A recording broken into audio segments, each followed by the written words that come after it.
Hello students. This is the first video lecture of the week, and as I promised, this week we're going to be looking at the beginnings of archaeology in the Middle East, and we're going to be investigating the first projects of archaeological exploration and excavation in the Middle East, and therefore looking at this process of the discovery of ancient Near Eastern cultures and societies, mostly within the 19th century. This is very interesting history for us, particularly because the way that we understand Near Eastern cultures, art and architecture and material culture these days is very much influenced and shaped by this particular history. During the 19th century, most of these geographies that we're going to be exploring in this class were under the control of the Ottoman Empire at that time, which was gradually weakening during the 19th century, leading to its collapse in 1920s. And the establishment of the modern Turkish Republic. And in the 19th century, various European and American powers were competing to gain control of the region as the Ottoman territories gradually shrinked. This is the time period of colonialism and the expansion of colonial powers, and really dynamic geopolitics of this kind of territorialism at work all over the Middle East.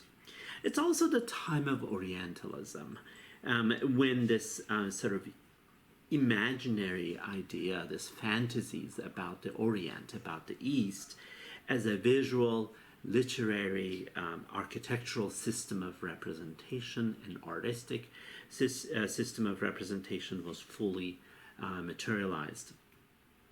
Therefore, the art and archaeology of the Middle East that we will study this semester is very much the product of this episode of history, so Mesopotamia, Syria, Anatolia, Iran, Levant, and the history of the ancient world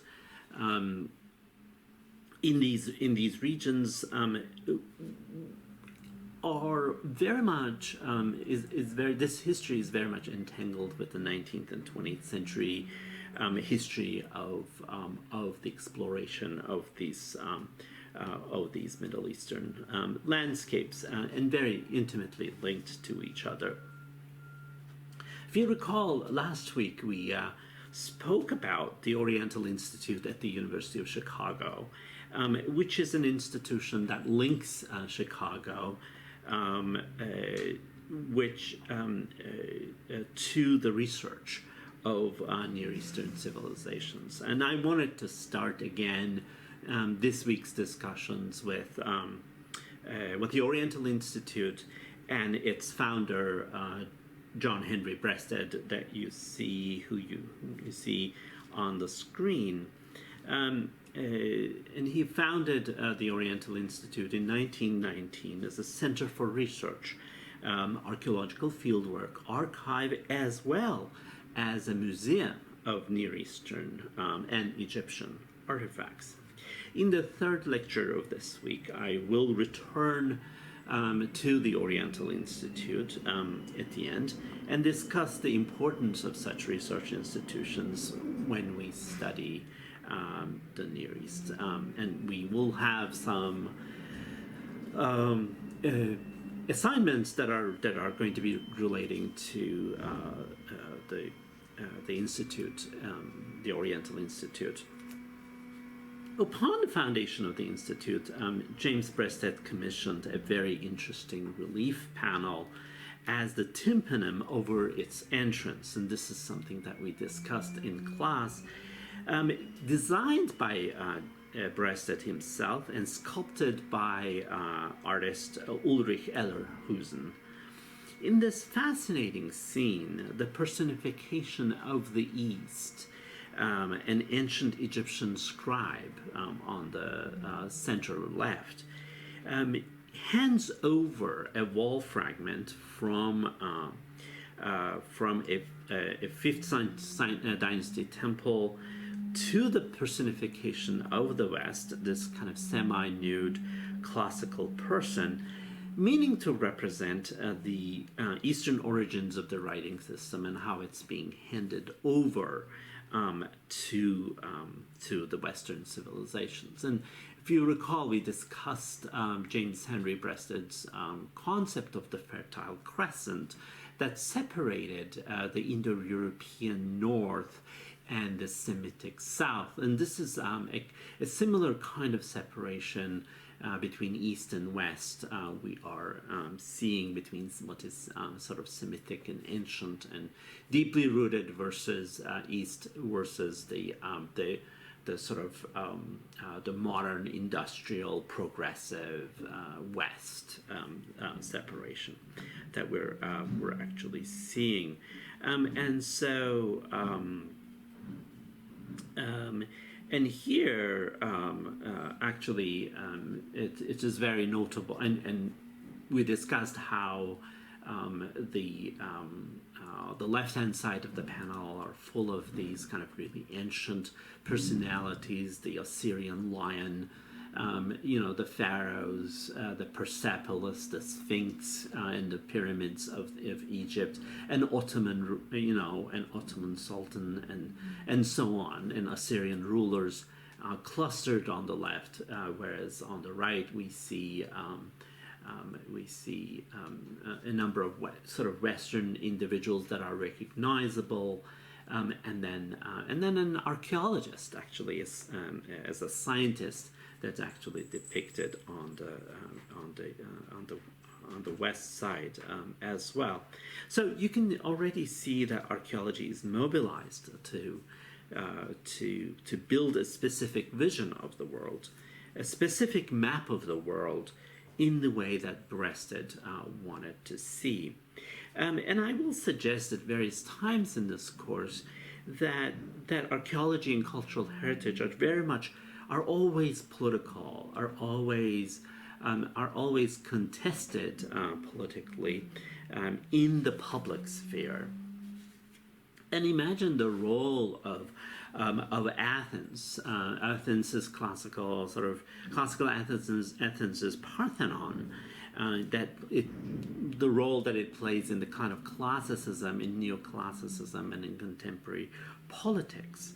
I'm showing you in the middle the Bamiyan Valley in Afghanistan, where the rock-cut Buddha images, these massive Buddha images from the medieval Buddhist shrines, were exploded, were dynamited by the Taliban regime in 2001. And on the right, I'm showing you Islamic State militants hammering Assyrian wall reliefs and sculpture in 2014-15. These are very contentious, very vivid examples of the contestation of cultural heritage today in the Middle East. That's why I'd like to argue that what we study in this class is directly relevant to these kind of conversations about sort of the politics of cultural heritage. And that's why I wanted to really start this class with this kind of history of colonialism and Orientalism to kind of situate ourselves into this politics. Let's have an overview of this week's objectives first, which roughly corresponds to the 3 lectures that I'm going to be presenting to you this week. The first objective is, of course, to explore the historical context of archaeological exploration in the Middle East under the Ottoman Empire by colonial powers, but also by Ottoman archaeologists and Ottoman officials as well. So we will discuss this colonialism and Orientalism to articulate the geopolitics of the region, specifically in this lecture. I want to ask, what is colonialism? What is Orientalism? A little bit. In the second lecture, we're going to look at more closely about this kind of early exploration of the Middle East, such as Napoleon Bonaparte's quote-unquote scientific expedition to Egypt, and between 1799 to 1802. And then we'll also talk about the excavation of some Assyrian sites, Assyrian palaces in around Mosul in Iraqi Kurdistan, in northern Iraq, such as Nimrud and Nineveh. And that's in the second lecture, more specific understanding and how actually these excavations, the goals of these excavations, really related to the biblical texts and the idea of affirming biblical histories with archaeology, with the help of archaeology.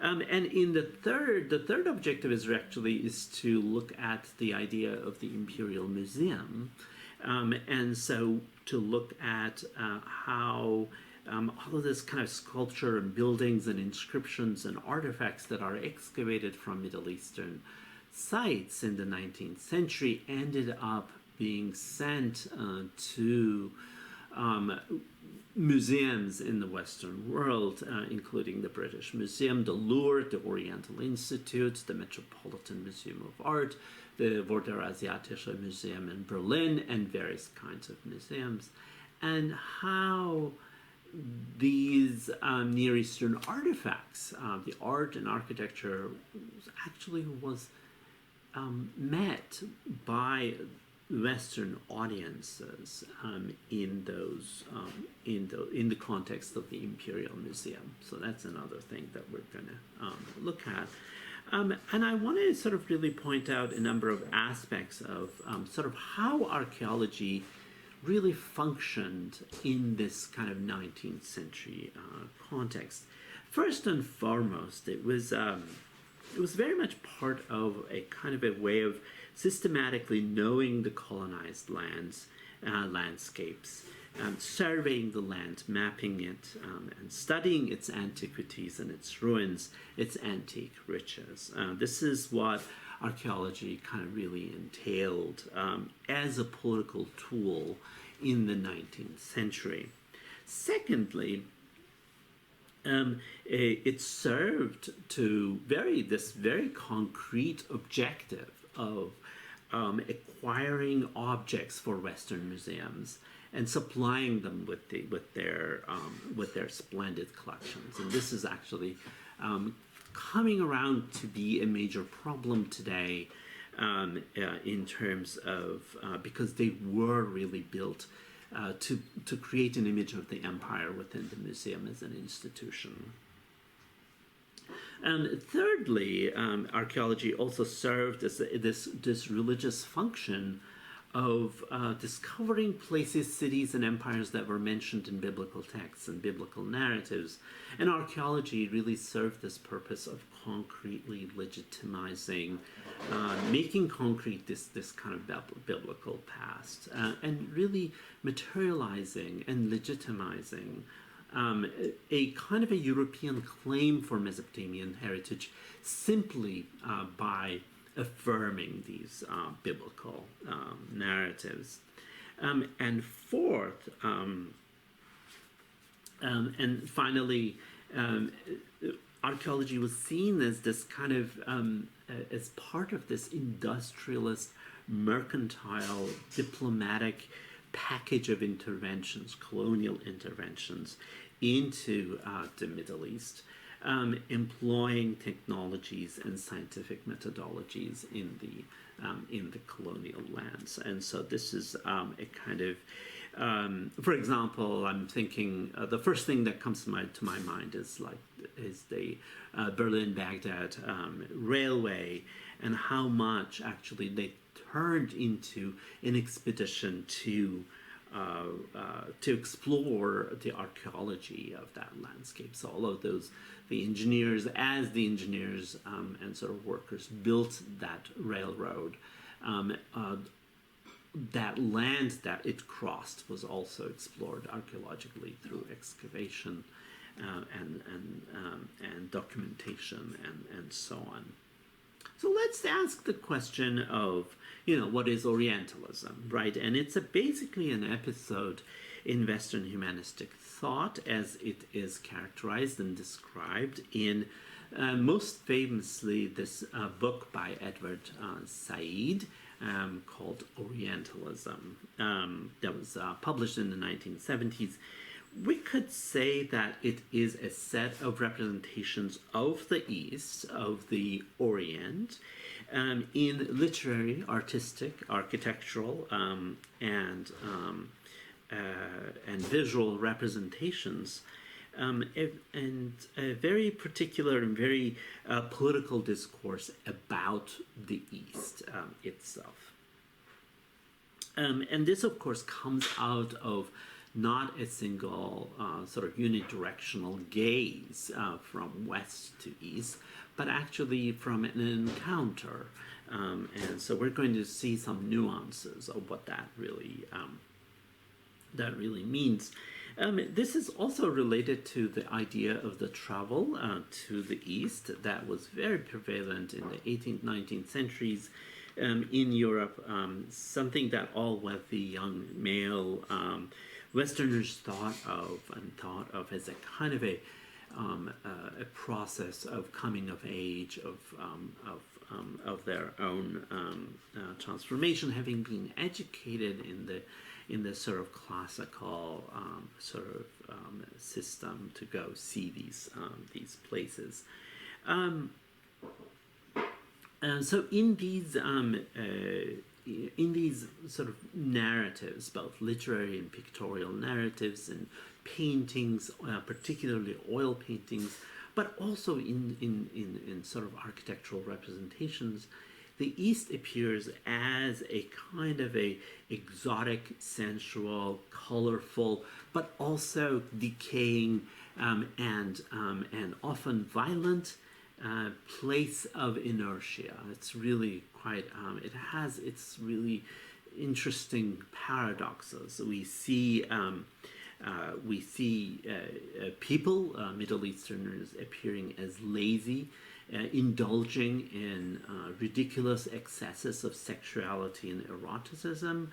And we see whenever Middle Eastern rulers are depicted, they're depicted as despots, and despotism becomes the kind of main political paradigm that's actually seen in these representations. We see representations of Assyrian and Babylonian rulers in European paintings, for example, and they're depicted as despots involved in sexual excess. And so this is a primary trope of the Orientalist painting. And we need to see this as part of the European imperialist project. If we look at one of the most famous Orientalist paintings by Jean-Léon Gérôme, which was actually on the cover page of Edward Said's Orientalism, and this is a painting from 1870 called Snake Charmer. It's all oil on canvas. I mean, all of these themes of Orientalist painting actually becomes visible beautifully. Here is an ideal group of Middle Eastern individuals being lazy and watching a snake charmer who is a nude boy. A completely unrealistic situation here. A very realistic representation of a deeply realistic representation of an unrealistic a fantasy that is being depicted here. If we look at the architecture itself, we see this kind of a really very colorful and striking sort of glazed sort of tile work, but also at the same time age-old and decaying, falling apart. So this interesting combination of sort of exotic architecture, laziness, and decay at the same time as being represented to us with sexual access is all really good features of Orientalist painting. Here is another painting by Jerome. We know that Jerome actually traveled extensively in the Middle East and North Africa. He supposedly visited sites that he had sort of depicted in his paintings. But the paintings themselves really were shaped mostly by his fantasies. He traveled in Egypt, in Syria, Algeria, and Turkey, and returned to Paris with the sketches that he had prepared. The deceptively sort of meticulous and polished, this very precise depiction creates an illusion of realism that turned his own fantasies into representations of the East. Of course, he would have never been present in such a situation. But this painting speaks to this kind of nude Circassian bather with her African attendant, with a kind of really wearing an abundance of jewelry, and subjugated female bodies in their racial differences are also mobilized to the kind of really to this effect of the real within the Orientalist painting. But I also wanted to point out that the Orientalism not only was limited to novels and oil paintings, but also an important aspect of material culture of the imperial families. I'm showing you the famous automatic Turk, the chess-playing automaton that was constructed by the Hungarian Baron Wolfgang von Kempelen in 1769 in order to present it to Empress Maria Theresa, to impress her with his design. Very interestingly, this chess-playing automaton that's already magical itself, a kind of a really an amazing sort of machine, but this chess-playing automaton was importantly dressed and portrayed as an Ottoman magician. And so with his really flamboyant clothing, and this very powerful outlook, this tall Ottoman sort of magician, gave the automatic Turk having a long career as a chess player, beating very important chess players during its lifetime, including people such as Benjamin Franklin. So one of the very powerful